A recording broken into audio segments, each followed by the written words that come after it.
Alex Lundberg, who came from Scandinavia to work these mines. The old name for Lund Park was warehouse because freight wagons and even cars could be stored there in warehouse cabins.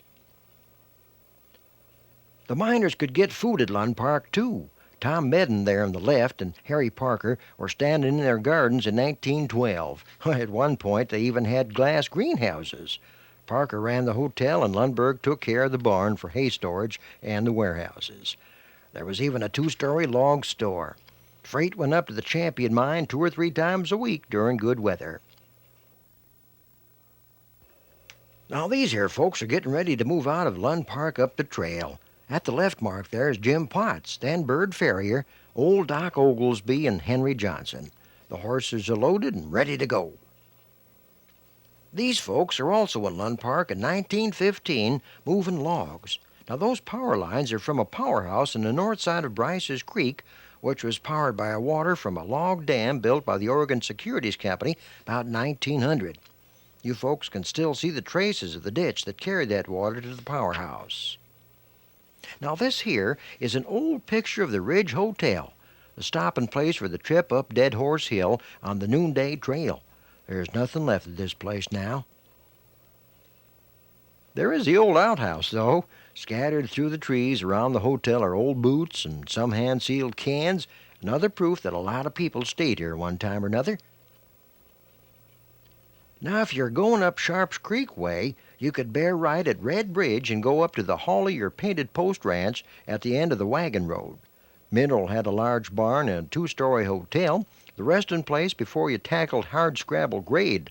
That was a 6-mile steep hill road with loose gravel.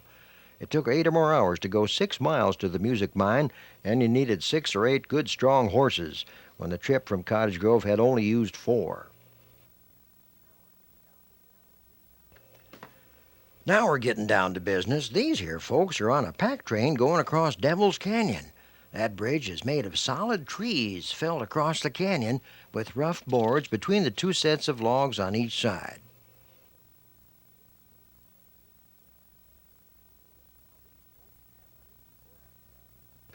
Now these folks are having an easy time traveling up the road around 1895 when they were building this mine. But these poor fellers are having to walk their way to the mines. In 1900, the mines were paying up to $2 for a 10-hour day and board, and that was good pay in them days. Miners would come, work a few weeks, and then move on. Some, though, would stay and work through the winter when there was less water in the tunnels. Now these men are packing all their gear. The one in the back is a wheelbarrow, but the one in the front pulls a rope attached to the wheelbarrow to help with the load. Miners came from all over, I'll tell you. These were Scandinavian fellas. Alex Lundberg is on the right there. There were Swiss, Germans, Irish, and Italians, and even Chinese who worked at the mines. Ed Knowles, the store owner at Bohemia City, could do business in 5 languages to accommodate the miners. Everyone was welcome, of course, but for a while, Oregon had a law that said the Chinese couldn't own property and had to pay a tax to be allowed to live here. Chinese earned 25 cents for a 10-hour day. They got rid of that law, though. The miners built pretty good places for themselves. The winter snow would get over 15 or maybe 20 feet deep in some places, so the walls had to be strong. This here picture of the crew at the old Vesuvius mine shows a cabin made of big old trees. That little feller on the stump is the assayer who had his own work cabin. This here picture shows the fancy things inside a miner's cabin. There were good lights and windows and even some fancy reading materials. Miners were not ignorant men. Mining took money and brains. Some miners had been engineers and teachers, even doctors and farmers, before the gold fever hit 'em. This fancy lamp was from A.P. Churchill's cabin in the Big Four claim. The miners took pretty good care of themselves, and some camps would even have some modern conveniences. This 1917 washing machine at your museum came from the Sweepstakes mine. They had all sorts of utensils in a cookhouse later on. That water can was handmade. Now, that lunch bucket had a cap on it that was the drinking cup. Julia Bartels, I think it was, cooked for 14 at that Star mine back around 1922. The miners had to provide for themselves in the winter, and this here building at the Champion Mine shows just how strong their places were. They would get around on skis if they had to. Bill Bartels remembers going to work out the second-story window to get on top of the snow. This little feller is playing at the assayer's cabin at the lead crystal mine. The snow was all the way to the roof. Skis like Harry Parker's handmade ones of chickapin were used a lot of the mines. There's a good story about the feud that went on over the years between Joe Damewood, who once had the mail route up to the mines. When the snow was high, he used snowshoes and skis to make the deliveries to mailboxes nailed to the trees near the mines. Miners would move the mailboxes up or down the tree according to the snow level. Joe's contract said he had to personally deliver any parcel up to 50 pounds. Mr. Hard, who managed the Vesuvius mine, was always feuding with Joe, but the feud rested while he went south to California every winter. One winter, out of spite, he ordered a ton of coal packed in 50-pound sacks to be delivered parcel post to his cabin. Old Joe did it on snowshoes, but he kind of fussed a little, as you might imagine. Now, these are Bill Patton's snowshoes, or bear claws, as he calls them. An older brother, Leroy, was killed hauling mail up to the mines. He was going up Sharp's Creek and was 3 miles away from Red Bridge when the team ran away and threw him out of the buckboard. Now, there was always something happening around those mines. One of the miners, Bill Patton, took over the Big Four claim that Churchill had. Bill loved to hunt, and he specialized in cougars, even made up cougar rugs. He took care of keeping the mines free of these critters, had a couple of fine hunting terriers that worked with him. He earned $50 for each hide in bounty money or warrants during the Depression. He started working the mines in Bohemia back in 1928 and had 7 cabins. He worked the claims called President, Twin Rocks, Tall Timber, Glenwood, Grabber, Hell Hole, and a bunch more. Well, now that we got you up to the mines, we ought to tell you a little bit more about how to mine. Now, this feller is doing some placer mining, as it's called. Now, that word is Spanish, and there's a reason for it. You see, not many Easterners knew anything about mining. When gold was found in California, miners came up from the old gold mines in South America. Remember, all of California belonged to Mexico till the 1840s. Now, these fellers knew how to mine, and so did the immigrants who came around Cape Horn from Germany, Wales, France, and Spain. So the Spanish gave this word to the type of mining that just uses water in a special pan. You swish that water round and round, tipping out the dirt and the big pieces. Since gold is 19 times heavier than water and 7 times heavier than most of the other metals it's found with, it stays in the pan after all the other stuff is gone. Now, this feller is also using a sluice box, a wooden box with special cross pieces called riffles built into the bottom of the box to catch that gold as it sifts to the bottom when the water runs through the box. Now, you can use placer mining or poor man's mining to figure out just where to make your claim. You can work your way up the side of the stream, panning some samples as you go. When you don't find any more gold, you know the edge of the gold-bearing area. Now, this only works where there are mountains old enough to have their sides washed down and worn away by years of weathering, and most of Bohemia hills are too young to have much placer gold. There were a few placer mines, though. They didn't have much of the tunnel shown in these side views of the claims. Up at Glenwood and Sailor's Gulch and Hardscrabble Grade were a few placer mines and also a hydraulic mine. Now, hydraulic mining really tore up the hills. You'd use a high-power hose to just squirt the mountains to bits and direct that muddy water into sluice boxes that caught the gold. That hillside in Glenwood is bare from trees being cut to open up space for the hydraulic setup. Well, they don't do that anymore. Got too much respect for the land, and there's just too many new laws. That gold that Oglesby, Adams, and Shields found in 1858 was free placer gold at Sailor's Gulch. The heavy gold had fallen between the rocks in the stream bed. O.P. Adams and another feller personally walked the 200 miles to the big gold camp in Jacksonville to learn how to make sluice boxes that trap the gold.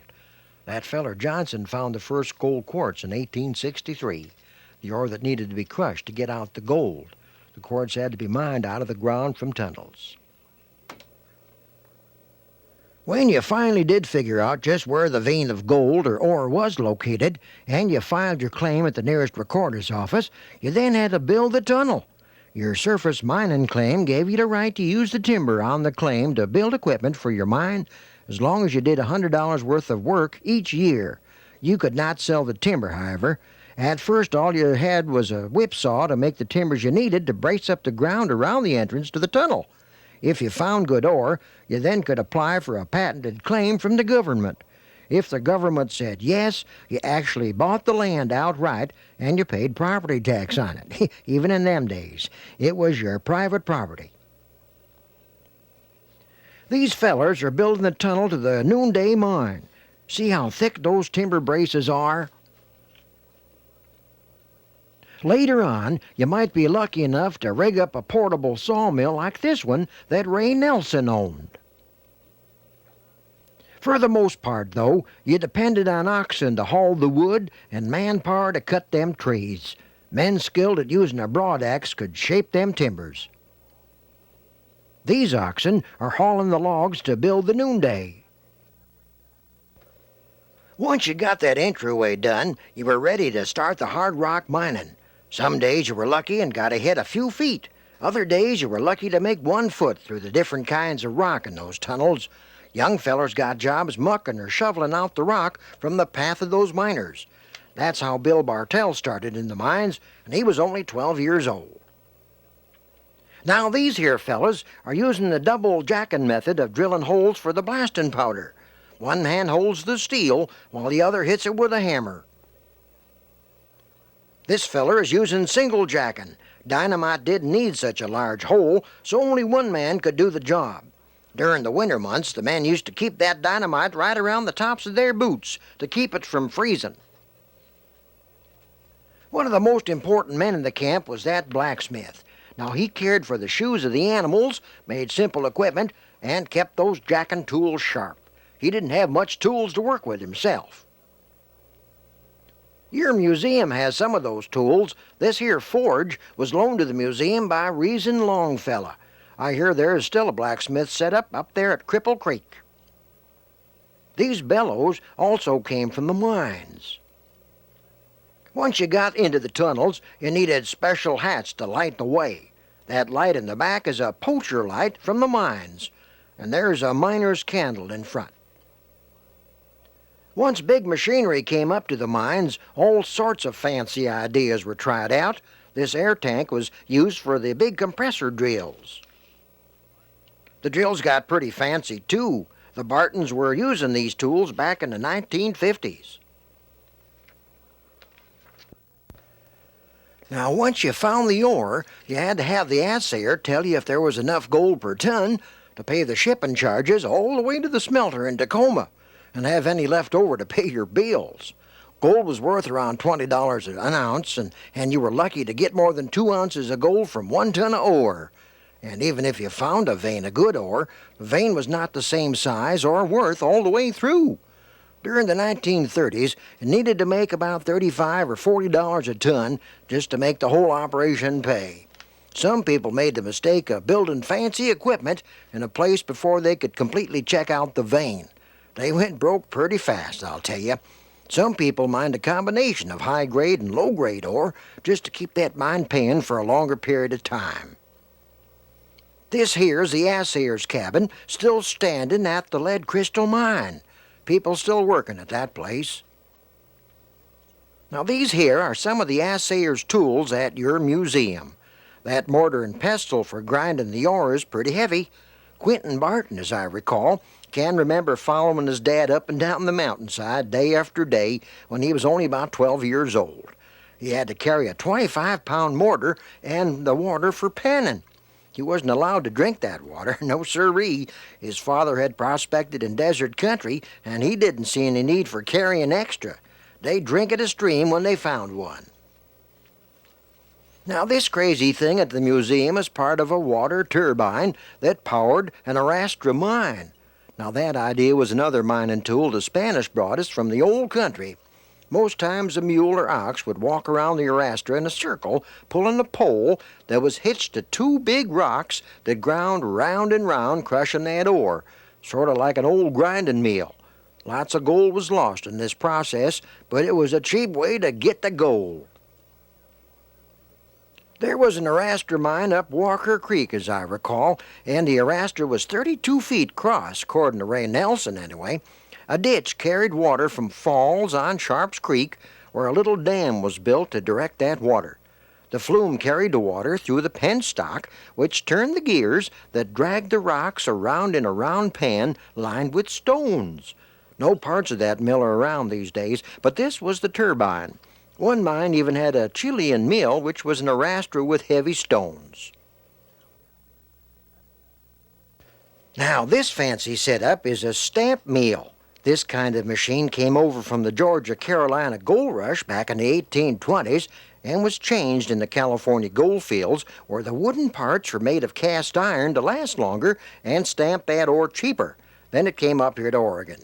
The ore was dumped into the battery or crushing box under the rods, which worked on a series of pistons moving at different times.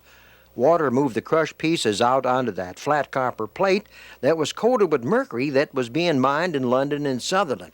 Now this gold stuck to the mercury while the rest of the waste floated into the water on down to the special wooden trays that caught more of the pieces. The waste was then dumped at the mine. Back in 1867, Bird Ferrier made the first mining property sale of the district when he sold his Excelsior claim to Levi Knott. Knott put up a 5-stamp mill, this one in the picture, by taking the mill up by oxen up a trail he widened along the divide between Sharps and Bryce's creeks. The stamp mill, steam engine, and boiler were shipped from San Francisco to Portland by ocean freighter, then traveled by riverboat down to Eugene. That mill was pulled up the Knott Trail by 16 oxen in 1877. Knott made $4,700 the first year and $1,000 the next. Water was scarce, legal problems happened, and the mill closed down.